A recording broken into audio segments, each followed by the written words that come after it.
Ready start. उत्तर और पश्चिमी भारत में गर्मी ने अपना प्रचंड रूप दिखाना शुरू कर दिया है।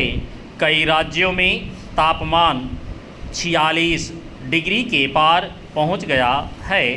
हाल में कुछ राज्यों में आंधी के साथ बारिश और ओलावृष्टि से तापमान में गिरावट आई थी, लेकिन अब आसमान से फिर आग बरसने लगी है। दिन में लू चल रही है और रात में भी लोग गर्मी से बेहाल हैं। कृत्रिम उपकरणों के जरिए राहत पाने के लिए बिजली की मांग में भी लगातार बढ़ोतरी हो रही है। भारतीय मौसम विभाग ने जून तक के मौसम का जो पूर्वानुमान जारी किया है, उसके अनुसार पूर्वी मध्य उत्तर पश्चिमी भारत और दक्षिण पूर्वी प्रायद्वीप में इस बार अधिक गर्मी पड़ेगी। जाहिर है कि आने वाले दिनों में तापमान और ज़्यादा बढ़ने से आम लोगों की परेशानी भी बढ़ेगी।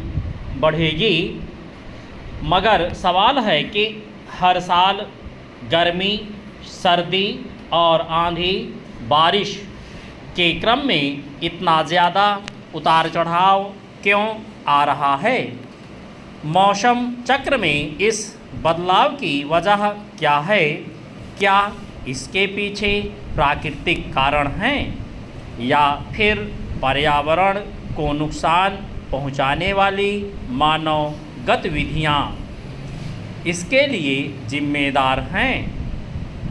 चंद मौसम विभाग के मुताबिक राष्ट्रीय राजधानी दिल्ली में बीते मंगलवार को पारा 45 डिग्री सेल्सियस को पार कर गया, जो सामान्य से 4.7 डिग्री अधिक था।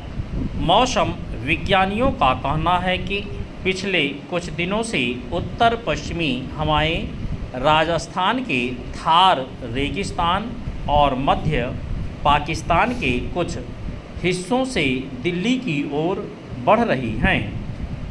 विशाल शुष्क क्षेत्रों से गुजरते हुए ये हवाएं दिल्ली पहुंचते पहुंचते बेहद शुष्क हो जाती हैं, जिससे गर्मी सतह के करीब बनी रहती है। इस बीच दिल्ली में बिजली की अधिकतम मांग 7,776 मेगावाट से ज़्यादा हो गई है, जो हाल के वर्षों की तुलना में मई में तेज वृद्धि को दर्शाती है।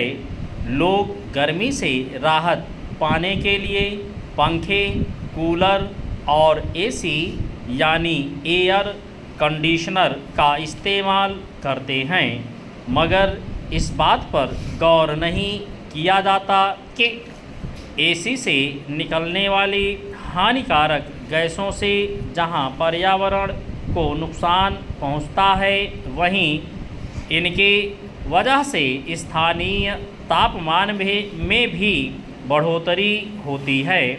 यानी जिन उपकरणों से घर को ठंडा रखने की कोशिश की जाती है, वही तापमान बढ़ने का कारण भी बनते हैं।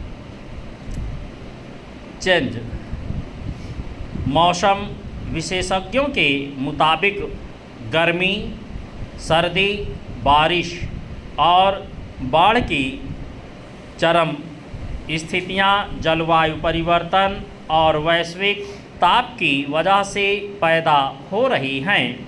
इससे मौसम का प्राकृतिक चक्र प्रभावित हो रहा है। वनों की कटाई, शहरों में कंक्रीट के जंगलों का बढ़ता दायरा, प्राकृतिक संसाधनों का अंधाधुंध दोहन और जीवाश्म ईंधन के इस्तेमाल से पर्यावरण में लगातार बदलाव हो रहे हैं।